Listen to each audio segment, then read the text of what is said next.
Shalom, call Akim. I will first start by giving all praises, glory, and honor to Yahweh, Ba'ashem, Yahweh Shai, Baha Rakak Wadash. Alright, that's all praises to the Heavenly Father in the name of the Son and the name of the Holy Spirit.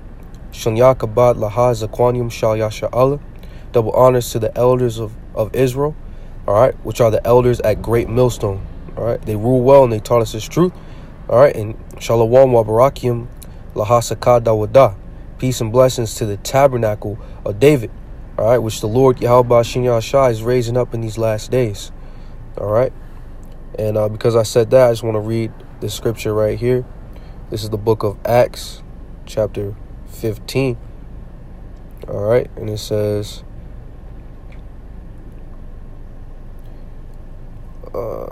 this is Acts 15, verse 16. It says, after this I will return and will build again the tabernacle of David, which is fallen down, and I'll build it up again, the ruins thereof, and I will set it up. All right, verse 17, that the residue of men might seek after the Lord, and all the Gentiles upon whom my name is called, saith the Lord, who doeth all these things. All right, so the Lord is raising up the residue of Israel, all right, which is known as the elect, which is also known as the tabernacle of David. All right, and that's the men that are teaching this word throughout the four corners of the earth, and the women and children that believe on their word. All right. This is Isaiah chapter 14, verse 1. It says, for the Lord will have mercy on Jacob and will yet choose Israel and set them in their own land, and the strangers shall be joined with them, and they shall cleave to the house of Jacob. All right, so the Lord is going to choose, will have mercy on Jacob and will yet choose Israel. All right, Jacob and Israel are you so-called Negroes, Latinos, and Native Americans. All right, and the Lord is going to have mercy on us. All right, and set them in their own land. We're going to receive a heritage. We're going to receive our own country. All right, rulership. It says, and the strangers shall be joined with them, and they shall cleave to the house of Jacob. Now, that's not talking about heathens. That's talking about Israelite foreigners, all right, or the Gentiles, which the New Testament speaks of, that believes on Yahweh Ba'ashem Yahweh Shai. All right, they're going to cleave to the house of Jacob. All right, verse 2. It says, in the people, and now it's going into the heathens. The people, that's the heathens. All right, you so-called white people, you so-called Asiatic, all right, Edomites, Moabites, Ammonites. All right, it says, and the people shall take them and bring them to their place, and the house of Israel shall possess them in the land of Yahweh. All right, the heathens are going to carry us, all right, to our land. All right. And it says, and Israel is going to possess them. All right. We're going to inherit slaves. All right. You so-called Asians, you so-called white people, you're going to be under our foot, and we're going to rule over you. We're going to do unto you what is pleasing unto us. All right. For it says, and the house of Israel shall possess them in the land of Yahweh for servants and handmaids, and they shall take them captives, whose captives they were. They shall rule over their oppressors. All right. We're going to rule over our oppressors. All right. And who's oppressing us? So-called white man, first of all, is oppressing us. All right. But so-called Asians, the Moabites, so-called Indians, East Indians, the Elamites. All right. They're all taking part in oppressing us. All right. So this is Jeremiah chapter 30, verse I'm going to start at verse 8. I'm going to start at verse 7. All right. It says, alas, for the day is great, so that none is like it. It is even the time of Jacob's trouble, but he shall be saved out of it. All right. Jacob's trouble is coming. All right. You know, a time on the planet Earth that has never been seen, spoken of in Daniel, the 12th chapter. All right. But the Lord said that he shall be saved out of it. Who's going to be saved out of it? The elect of the nation of Israel, the remnant, the residue. All right. Verse 8 it says, for it shall come to pass in that day, saith the Lord of hosts, that I will break his yoke from off thy neck, and will burst thy bonds, and strangers shall no more serve themselves of him. All right. The Lord is going to deliver us from being up underneath the foot of these heathens. All right. Esau, Ammon, Moab. All right. Because you go where we live, the ghettos. All right. and all the businesses and shops in there are owned by heathens. All right. It says, and strangers shall no more serve themselves of him. All right. These heathens are going to no longer prosper off of our downfall. All right. It says the Lord will yet choose Israel. All right. This is I'm going to jump down to verse 12. It says, for thus saith the Lord, thy bruise is incurable and thy wound is grievous. All right. That's a state that the nation of Israel is in right now. Captivity, oppression, bondage. All right. Our bruise is incurable and thy wound is grievous. There is none to plead thy cause, that thou mayest be bound up. Thou hast no healing medicines. All right. There is none to plead our cause. All right. These heathens they don't care about us. All right. Starting with the so-called Negro man down to the so-called Mexican man, woman, and child. All right. You Latinos, you Native Americans. All right. And you Negroes. None of these other nations care about you. They don't care about the suffering that you're going through. All right. They don't care about the state that you're in. All right. It says, all thy lovers have forgotten thee. They seek thee not. All right. It's the Lord mocking us. All right. Because when we were with the Lord, the nation of Israel wanted to be like the heathen. All right. What did they say to Samuel? They're like, put a king over us like the heathen. All right. The nation of Israel, they wanted to worship the gods of the heathens. All right. And this is what the Lord says. Verse 14. It says, all thy lovers have forgotten thee. They seek thee not. These heathens don't care about you, man. They don't care about the state that you're in. They care about beasts of their dogs more than they give a crap about you. All right. You kill a dog, see what happens to you. You going to jail for life. 28 years, 30 years. All right. You kill a nigga, what's happening to you? You're going to get benefits. You're going to get paid vacation. All right. They don't give a crap about you. All right. It says, for I have wounded thee with the wound of an enemy. All right. These nations are enemies unto us. All right. They live for our oppression. They live for our downfall. It says, with the chastisement of a cruel one, for the multitude of thine iniquity, because thy sins were increased. All right. And at the end of the day, like the Lord said in Deuteronomy, all right, if you will not hearken unto this word, all these curses will come upon thee and overtake thee. All right. Because of our sin, because of our iniquities. That's why we're in this state right now. All right. Verse 15. Why criest thou for thine affliction? Thy sorrow is incurable for the multitude of thine iniquity, because thy sins were increased. I have done these things unto thee. All right. Why cry to the Lord? You know what I'm saying? Why are you crying to the Lord? The Lord's not hearing your cries.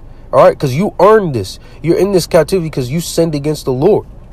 All right. Verse 16, it says, therefore all they that devour thee shall be devoured, and all thine adversaries, every one of them, shall go into captivity, and they that spoil thee shall be a spoil, and all that prey upon thee will I give for prey. All right. That's when we started with Isaiah 14:1, because the Lord said he will yet choose Jacob and have mercy on Israel. All right. So all of these heathens are going to pay. All right. For touching the apple of the Lord's eye.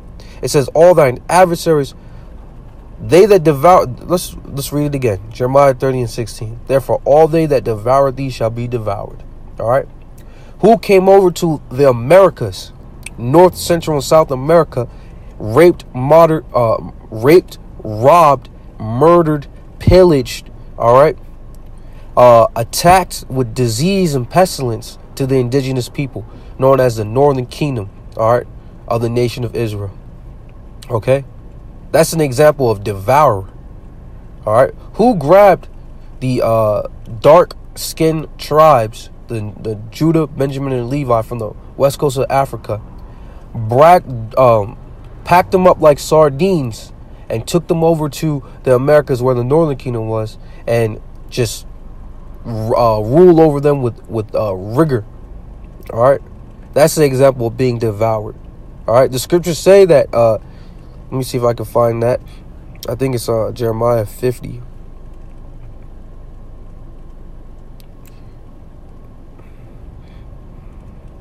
Let's see.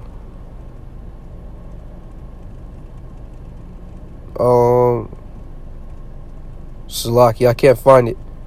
All right. But it says Judah and Israel were oppressed together. All right. And when you go into that word together, it means alike. Both the northern and the southern kingdom both went through it. All right. But it's back in Jeremiah 30. All right. This is Jeremiah 30, verse 17. Oh, well, 16 again. It says, "And all thine adversaries, every one of them shall go into captivity." All right. All of our enemies are going to go into captivity.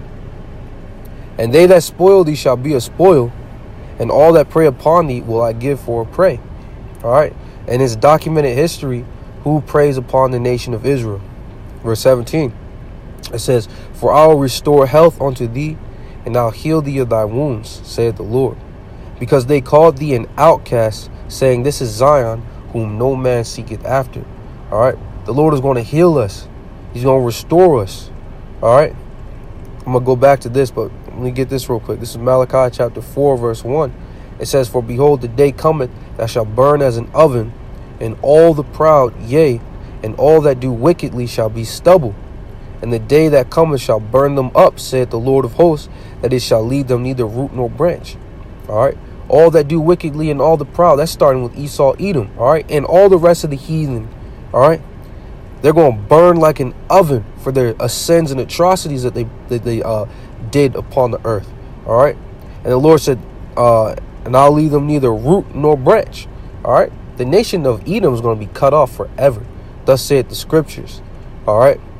But it says, verse 2, it says, "But unto you that fear my name shall the Son of Righteousness arise with healing in his wings, and ye shall go forth and grow up as calves of the stall." The Lord is going to restore health unto Zion. Akyamya. All right. This is the hope and the promise of the scriptures. This is what we're waiting for. All right. That's why the scripture says, let me get that real quick. This is Zephaniah chapter 3, verse Salak 18.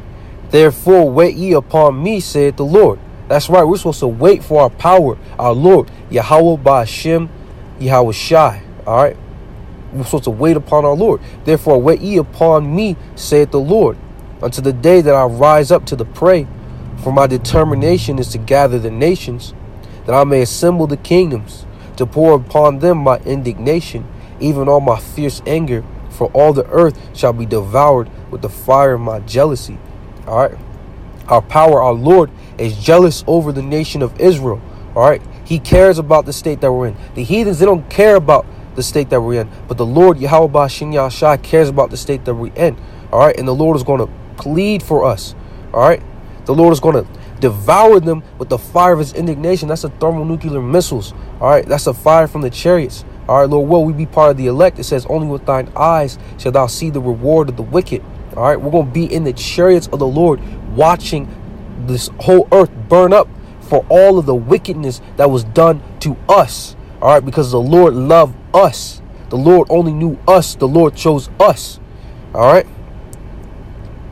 It says, let me get that real quick. This is Joel.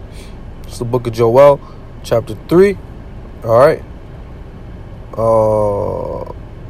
Verse. We're going to read 1 and 2. Joel 3, verse 1. "For behold, in those days and in that time, when I shall bring again the captivity of Judah and Jerusalem." All right. So-called northern, not the so-called Negroes, Latinos, and Native Americans. All right. The south and the northern kingdom. The Lord is going to bring again the captivity. I mean, he's going to deliver us from under these heathens. All right. We're in slavery. We got to get up and we got to make money for our oppressors. All right. To barely be able to have a roof over our head. All right. To barely be able to feed our children. All right. And the Lord is going to take us from out of this state. All right. Verse 2, it says, "I will also gather all nations and will bring them down into the valley of Jehoshaphat, and will plead with them there for my people and for my heritage Israel, whom they have scattered among the nations and parted my land." All right. The Lord is going to set these heathens on fire. All right. It says, "For my people and for my heritage Israel." All right. The Lord is going to burn these heathen up, man. All right. Now this is Jeremiah chapter 30. We're just going to finish this off in Jeremiah. All right. This is Jeremiah chapter